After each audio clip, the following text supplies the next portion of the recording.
Now, African nations are burdened by rising debt, now totaling $1.8 trillion, which is draining funds from vital services like health and education. But countries like Nigeria have made some repayments, but many still spend more on debt than public welfare, with high interest rates and private creditors complicating solutions. While nations like Zambia and Gabon are finding ways to restructure or delay payments, long-term recovery depends on fairer global lending rules and stronger local economies. Now, is real progress possible if the cost of borrowing keeps countries from investing in their own people? That is the big question for today. Today, I'm joined by Professor Jelili Adebiyi, a development scholar in Michigan, USA. Thank you so much for joining us, Professor Adebiyi. Yeah, thank you so much for the opportunity to drive the conversation. It's a pleasure. Now, Professor, Nigeria currently fully repaid, the $3.4 billion emergency loan from IMF. Yet, they're still spending $4.66 billion on foreign debt servicing, or they spent that amount on foreign debt servicing last year. Now, how sustainable is this trade-off between one-off repayments and ongoing interest obligations? Yeah, I think I didn't hear you clearly. Could you please repeat the question?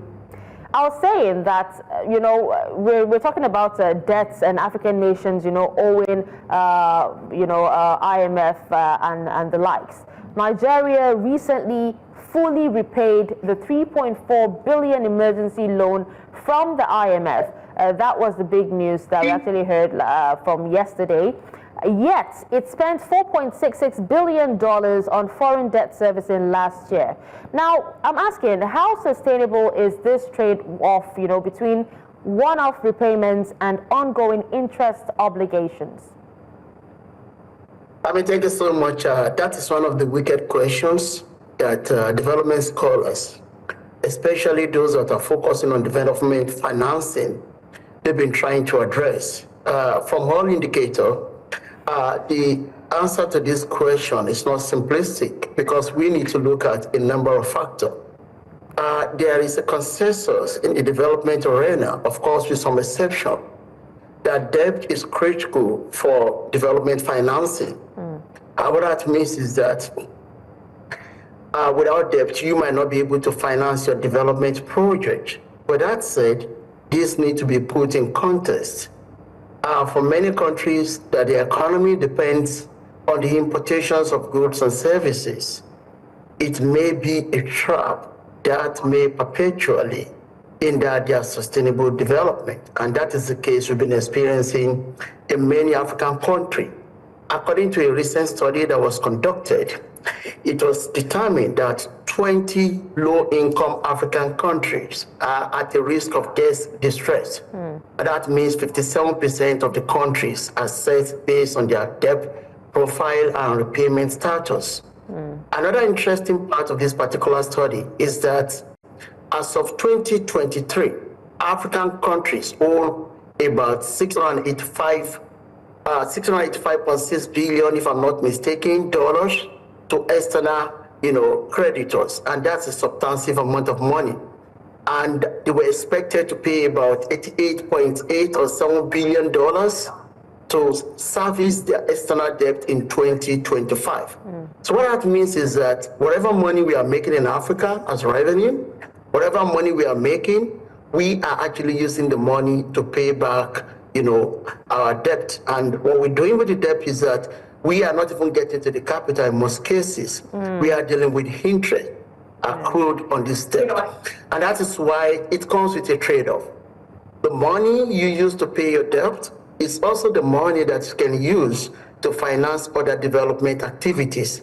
So the more the amount of money you invest in the payment of your debt and servicing your debt, the meaning is that you need to look for alternative sources of development financing. And that is why whatever growth we've been recording in African countries, including Nigeria, in terms of GDP, has not actually reflected in attending to our development needs for a number of reasons. Because we have very limited resources in terms of financial resources. And those resources, part of them we are using a massive amount of those resources, proportion of it, to service our debt. So it becomes a big issue in terms of, are we going to be getting money to service our debt or focus on getting money for development? Well, it's actually a good thing that, Nigeria has been able to, pay off its foreign debt, but it's just the interest that's actually left. Now, if you can hear me, moving on to you talked about debt servicing, and in countries like Angola and Zambia, we know that debt servicing now exceeds 50% of government revenues, leading to a 55% drop in social service spending, and that's since 2015, and also crowding out spending on health and education. Now, in the absence of, having enough money to, look after the health of your people and also educate your people, what consequences do you foresee for social development in such countries? I mean, social development is going to stall, and what we expect is that there is likely to be crisis, instability, political and social instability in those countries. What that means is that what matters in terms of the well-being of the people is not going to be receiving us attention because the government got to be responding, adequately to surfacing their debt. And once you make a decision, as I said, ab initio, it comes with a trade-off. And in most cases, the trade-off is the development needs of the people in that particular country. And that is what we are beginning to see in most African countries. And it is important to mention this. The problem is not actually the debt in a sense. It's about the debt management and the utilization of the loans that they got from creditors. Because why this matters is because when you get some loans, either from bilateral or multilateral creditors, it is important for you to use the loan judiciously for the intended purposes. However, due to lack of accounting, the crisis of corruption, then the debt becomes a burden and eventually a threat to the actual process of stimulating development in many African countries. And that is why one of the major issues that we need to that we need to pay a lot of attention to is the accountability aspects pertaining to the utilization of those loans. In Nigeria, for example, many of the states that are also indebted, we are indebted nationally, we are indebted at the state level as well. When you look at the level of corruption going on in many of the states that are severely indebted in Nigeria, you come to the realization that the problem may not necessarily be the loan that we got from creditor. It may have a lot to do with the aspect of accountability. And I think that is where we need to address the big elephant in the room, which is the question of corruption and lack of active citizen engagement, monitoring of those that are managing those financial resources. So for me, the real issue that we need to be focusing on, because we need to get loan to finance development for whatever source, makes sense for us in different countries, in different states within a particular country. But more important, the citizens must do their responsibility of ensuring that the loans so secure are used for the intended purposes. Absolutely. Without that, we are going to continue to evolve in a circle of trying to make sense of whether it makes sense to borrow in order for us to fund development because of the consequences that come with it or not. But I can tell you for the fact, we need to borrow in order to finance development as things are. Well, speaking of, what makes sense, we're talking about how, even if you pay your, capital loans and all that, you're left with interest as well. Nigeria, as a case study, the African Development Bank noted that African countries pay 500% more in interest, which is quite a lot if you ask me, on global market debt compared to multilateral loans. Now, how does this disparity impact their economies? Thank you so much. I mean, it's just asking the obvious. When the terms of, of borrowing a particular loan is skewed against you, the meaning is that it's going to have consequences. You will end up servicing the interest. People call it simple interest. It eventually becomes compound interest. Because when you look at the mathematics behind simple interest, it eventually devolves into what we call compound interest. So at the end of the day, because we are not even making enough money to service our debt, because when you look at most of the economies we are talking about, the economies are not actually doing well, and they continue to increase in the volume of money that they get in terms of loan to finance development, which at the end of the day is also usually misappropriated. And that is why it is important for us to pay attention to what really matters before we go out of our way to borrow money. One of the things that we need to put in place is to strengthen our institutional mechanism and public mechanism for monitoring and ensuring accountable and judicious use of the loan that we secure. If we do this, then we may be able to balance out many things. And then the other thing is about the fundamentals. You need to build the fundamental of an economy for us to have judicious usage of our loans. And what I do mean by fundamentals of the economy, if your economy is an importing economy, you depend largely on external economy. In order for you to drive economic growth, we are going to be running into a mess. And that is why volatility that has happened globally to different economies, to which many African countries are attached to, have also been having adverse consequences on the outlook of our debt management capability. And that's another thing to pay a lot of attention to. And that is why strengthening our local economy is one of the ways that we can actually have a judicious and better debt management situation. And the other thing that we also need to pay attention to is the fact that what are we borrowing for? And this is a very big issue in developmental arena. Did you say did you ask who are we borrowing from? Did you ask what are we borrowing for? Okay. What are we borrowing for? Okay. If I need to borrow money in order for me to run a social service, then I'm going to be very careful about that. Like provide palliative for the people. Why do I need to borrow money in order for me to do this? I would rather borrow money to develop the educational sector in Nigeria. And there are reasons for this. Because if I transform the educational sector in Nigeria, that will produce the human capital needed to drive sustainable and long-term economic growth. That is borrowing in order for you to build your economic fundamentals. But for the most part, they will tell us, you don't need to borrow money in order for you to invest in the educational sector. They will tell you, you don't need to borrow money in order for you to develop your health sector. But they will tell you, you need to borrow money in order for you to build the road infrastructure. I would rather produce the people that will build sustainable road, that will learn how to manage roads better in the country, rather than borrow and focus most of the borrowing on roads that after 2-3 years, we will be back to the same situation, looking for money to borrow in order for us to maintain the road. So for me, one of the questions we also need to focus on in Africa is, what are we borrowing for?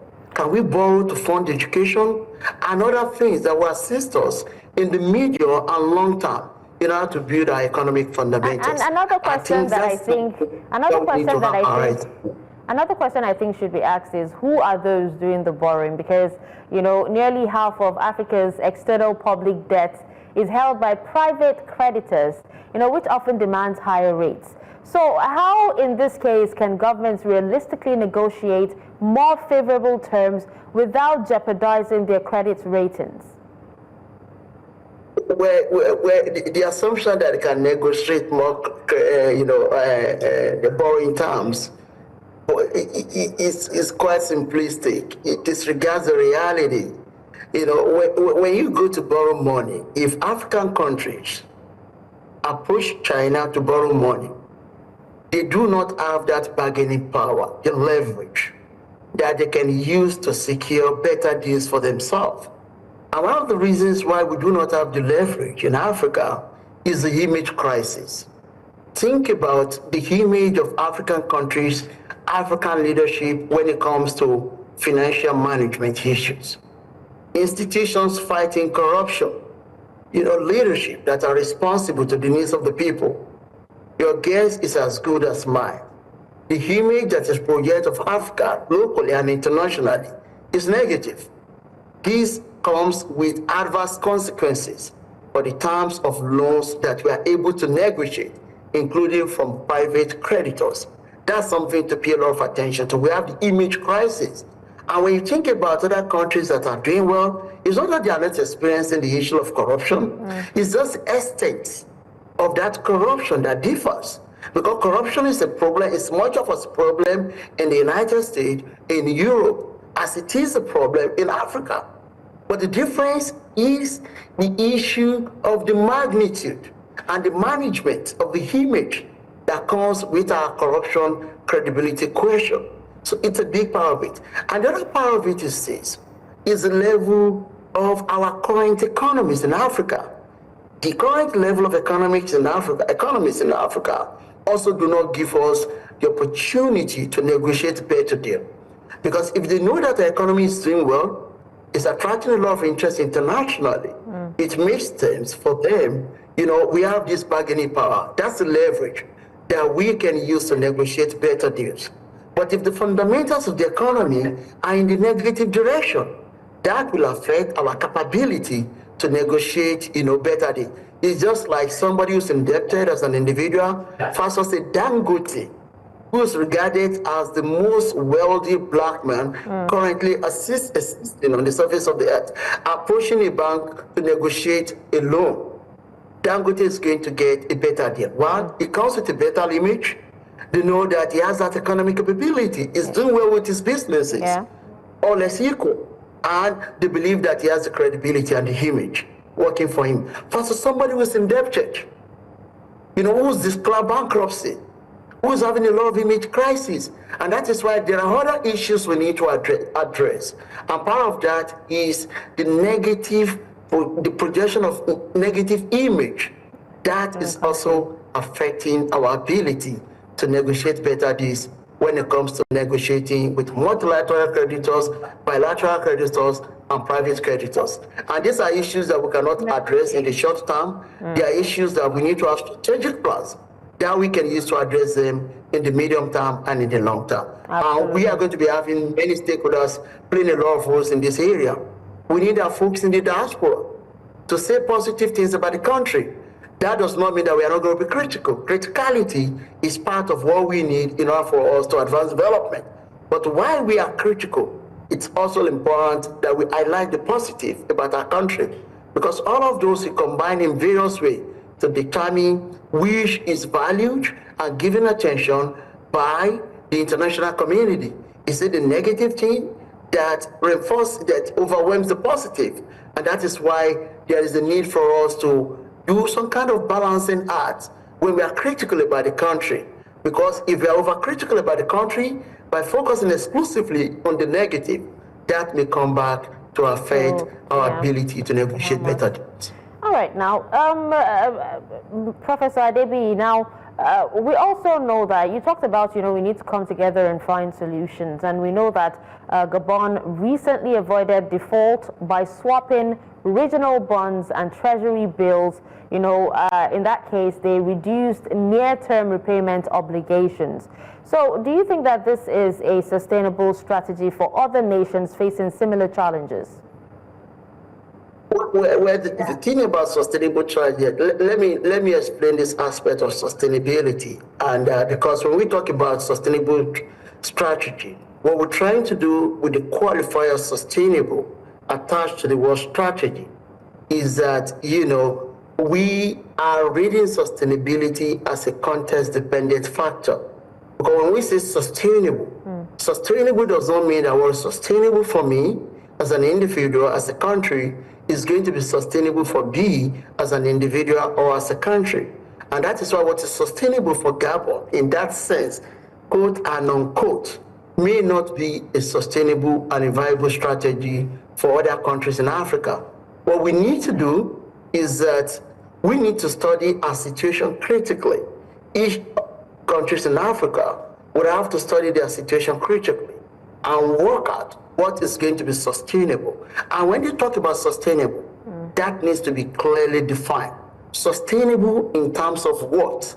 Because when you look at the concept of sustainability, you can look at it sustainable from the national economic perspective, sustainable fund duplication of doing that for, your ability to meet the needs of the people at the regional and at the household level. So there are scalar issues associated with sustainability. So whatever decision we need to make as individual countries in Africa, we need to define what qualifies as a sustainable strategy. And when we use the word sustainable strategy, it doesn't mean that there are no trade-offs to be accounted for. There are trade-offs with every sustainability alternative, because sustainability is a big part of my scholar practitioner dimension of my professional calling. So there are trade-offs. So what they have done in Gabon, there are trade-offs. So whoever wants to study what they did in Gabon, they should not just focus on the strategy. They also need to focus at the trade-off, because the trade-off will tell you whether that particular strategy is actually sustainable or not. It's something that I've been discussing with friends that are experts in terms of, national debt management. What they did in Gabon, is it really sustainable? Sustainable in what sense? And these are issues that we need to decompress. And the other thing with sustainability is that it comes back to the question of context. I'll give you a very good example. In certain situations, sustainable energy system may not mean you are implementing a solar energy-based system, because nothing says that solar means of generating energy is sustainable in all contexts. It may be sustainable in certain contexts, not necessarily sustainable in other contexts, because sustainability is a context-dependent concept. So the translation of the concept of sustainability and enrollment, piece of piece, infusing it into management strategies for debt in Africa need to be read and understood within the context of implementation. Okay. Now, you talked about trade-offs, especially when it comes to sustainability. Speaking of that, African diplomats had actually rallied round and urged the UK to support legislation facilitating fairer debt restructuring. Now, given that much of the debt is governed by UK law, what role should the UK play in this context? Especially in light of calls for UK-backed legal reforms in order to speed up these debt restructuring. We have gone this part in the past. One of the things that President Olusegun Obasanjo did for us, and that also benefited several other African countries, was the issue of debt restructuring. And I think the likes of Okonjo-Iweala actually contributed a lot to that. But we are back to the same situation. And that is why when we look at these, what some people will call some fixes, they are not actually addressing the fundamentals. Because if you come up with debt structuring, it does not mean that you are going to be on a sustainable pathway to debt management. Sustainable debt management goes beyond, restructuring our debt. What you're doing with restructuring our debt, a very good way of looking at it, if other fundamentals are not addressed, is the question of recycling and sustainability. As a professor who teaches sustainability and who consults on sustainability issue, when I ask people what is their thought about recycling, they will say it's one of the pathways to fostering sustainability. But that is not necessarily true. Another says that recycling actually contributes in the long term and medium term to fostering sustainability. Because if you're not addressing the fundamentals that have been issued, lead us to a situation whereby we consider ourselves our world less sustainable. Recycling might actually be postponing the evil days. If the crisis is the crisis of overconsumption, what that means is that you need to face the problem of overconsumption for recycling to play and contribute its own role towards fostering a more sustainable society. The same thing applies to the issue of debt restructuring. We cannot be thinking about it in isolation of other things that needs to be in place. All other variables need to be part of the equation, because we are dealing with multifaceted factors that accounts for why restructuring might not work, and it's not always sufficient and enough. So now, for us to be on the do you believe, just in like 1 minute, do you believe that the continent can break free of what one analyst called a debt doom loop? Or are we headed for more defaults and, odious debt claims? Yeah, could you please repeat that question? I was asking if you, in your expert's capacity, if you believe that the continent can indeed break free, of all the debts, that they owe, or are we headed to more debts, more defaults, and more debt claims? Obviously, we are headed in the direction of more defaults. That is the current state of scholarship. That is the obvious reality. And that is why it is important for us to face facts, to face the reality. Facts, as they say, facts don't lie. The situation is that currently most African countries are heading towards a massive debt crisis. And we are facing a massive debt distress. We are going to be distressed as a result of our debt situation. What that means is that our debt distress is going to impact and stall our development. It's going to affect, the attention we give to our educational sector, the attention that is given to our health sector, the attention that our infrastructure receives, and that all the basic parameters, it's even going to exacerbate the food insecurity and nutrition insecurity that we're experiencing in different African countries. And that is why it is important for us to take the discussion about good governance serious. All right. If there is a discussion that needs to go in tandem with the discussion about debt management, it's the discussion about how do we foster, sustain, and reinforce good governance in African country. All right. If we can do this, I can tell you that we can manage through our current development crisis. All right. Well, thank you so much, Professor Jelili Adebiyi, development scholar, for taking time out of your busy schedule to speak to us on this. Yeah, thank you so much for the opportunity. I actually joined the program from a conference that I'm attending here in the United States. We appreciate Thank you so much. We appreciate Thank you. Appreciate it. Thank you.